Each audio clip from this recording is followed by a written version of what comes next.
Hi, how's everyone doing? I hope you're all staying healthy at home and keeping yourselves busy. We're students from UCONN. We're in the accelerated program. We're graduating here in December. We've been working with the town of Windsor in the Windsor Health Department, the Senior Center, and Caring Connections. So maybe you've seen us around, but we're going to present to you a little project we did about cognitive decline and how you can prevent it. So I'm Kayla. I'm Bridget. I'm Andrew. Nicole. I'm Alicia. And here's our project. So before we get started, try and remember these 5 words: orange, cat, umbrella, cookie, window, and mountain. So Healthy People 2030. Healthy People initiatives are set every 10 years. National efforts to improve the health and general well-being of our nation's citizens. This is the 5th decade that new goals have been set, and they build upon previous initiatives and their successes. So a lot of it is based off prevention and early detection. So our target population is elderly men and women ages older than 65 attending the Windsor Senior Community Center. So our goal, the Healthy People 2030 goal that we're using is to increase the number of adults with subjective cognitive decline, or SCD, who have discussed their confusion or memory loss with a healthcare professional. Our goal is 50% of our viewers today will report a plan to schedule a visit with their healthcare provider about cognitive decline.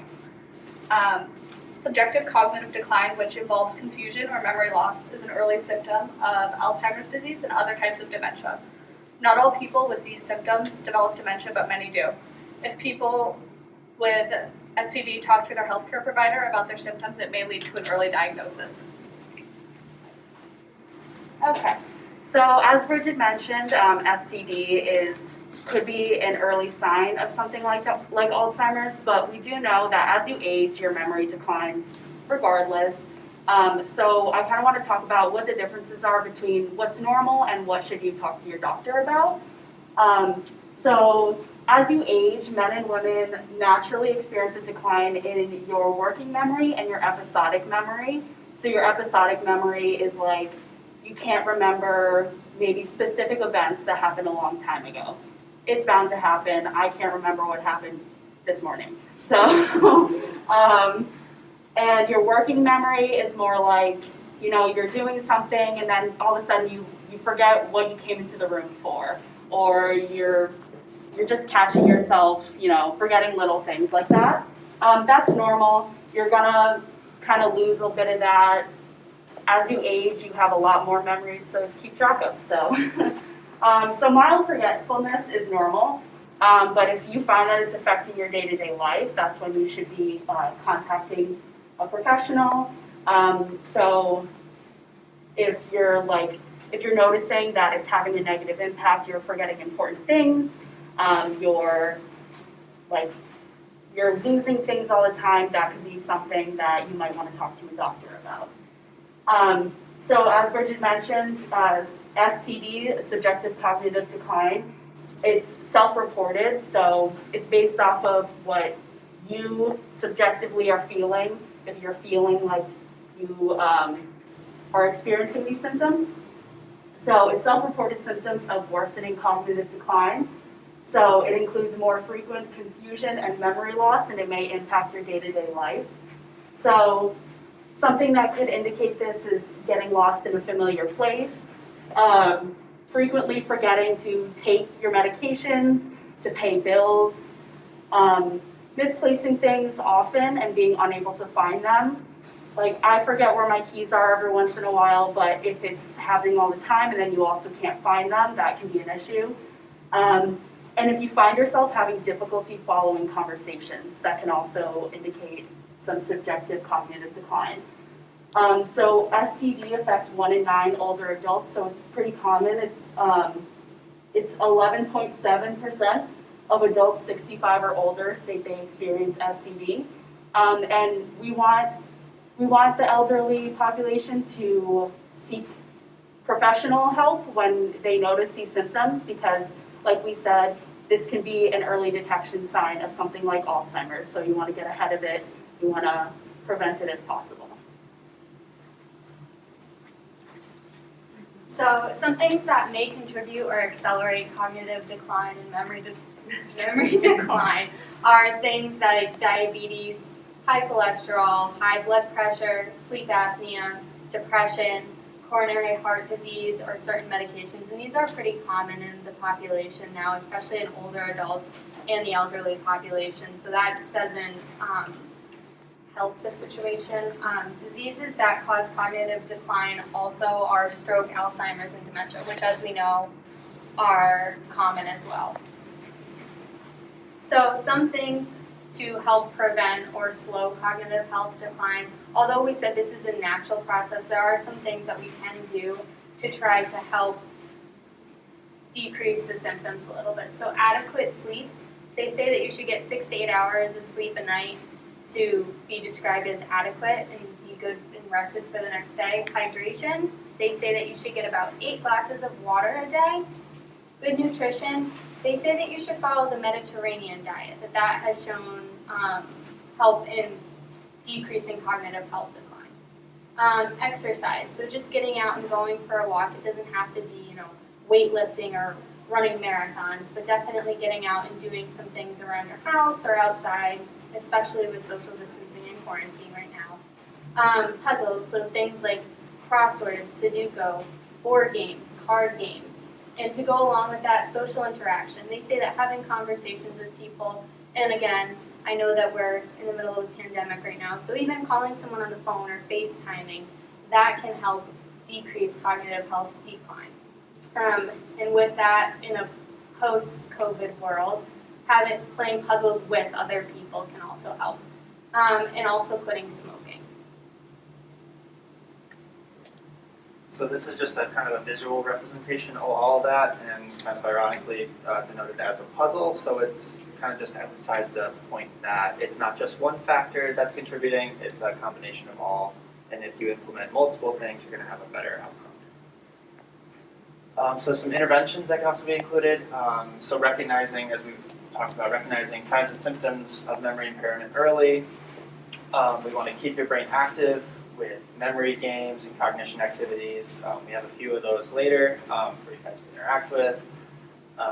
You want to stay healthy, ensure that you have proper diet and exercise. And then, as we're emphasizing, to contact your healthcare provider about setting up these screenings for the subjective cognitive decline. And there's certain tests, like the Addenbrooke's cognitive examination, that can be done to help with the diagnosis.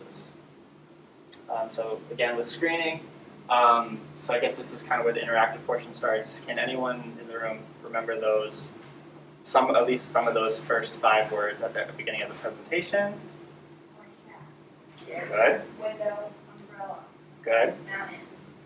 Good job. Good. That's pretty good. We noticed ourselves it was a bit of a struggle, but being able to remember a few of those is a good indicator that you have intact memory. And then, yes, some games.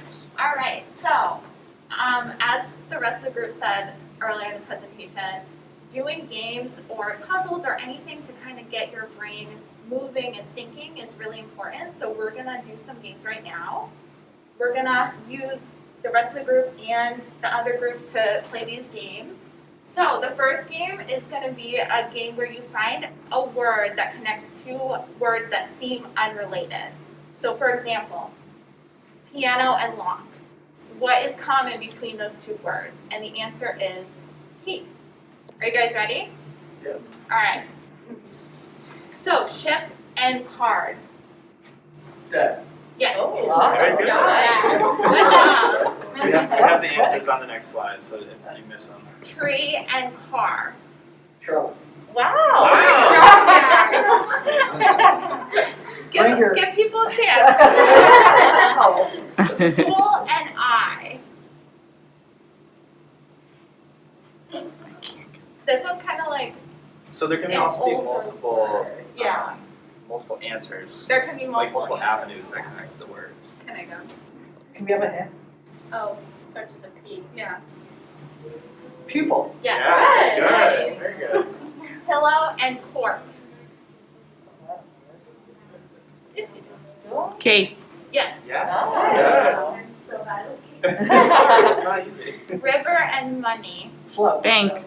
Yeah, that works I too. think Bank both. or I think that's flow. one of the Yeah. two answers. Yeah. Yeah. Bed and paper.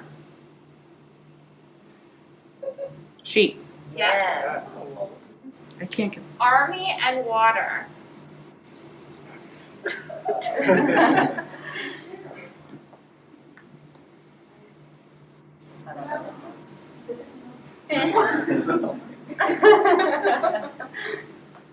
No one? Max, do you know? No.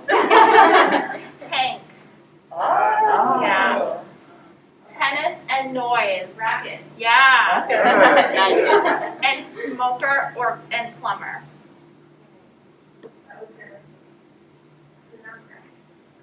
Right.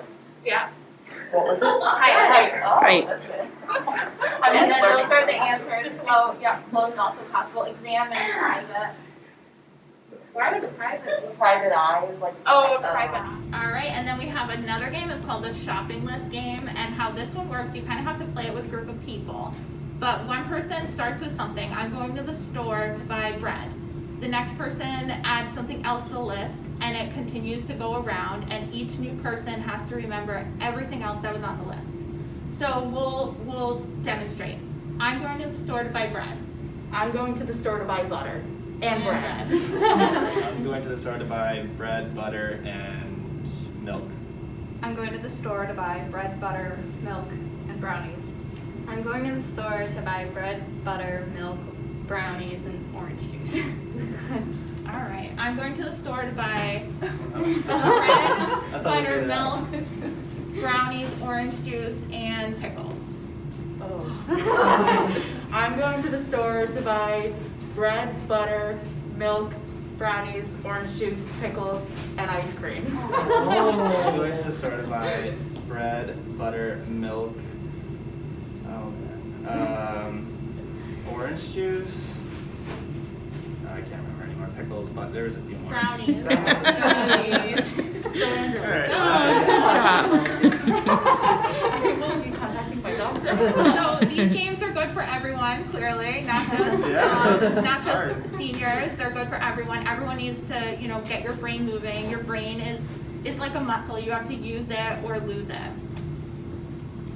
And these are our references. Thank you so much for tuning in, and I hope you enjoyed our presentation. Any questions? Thank you. Any questions? Good job.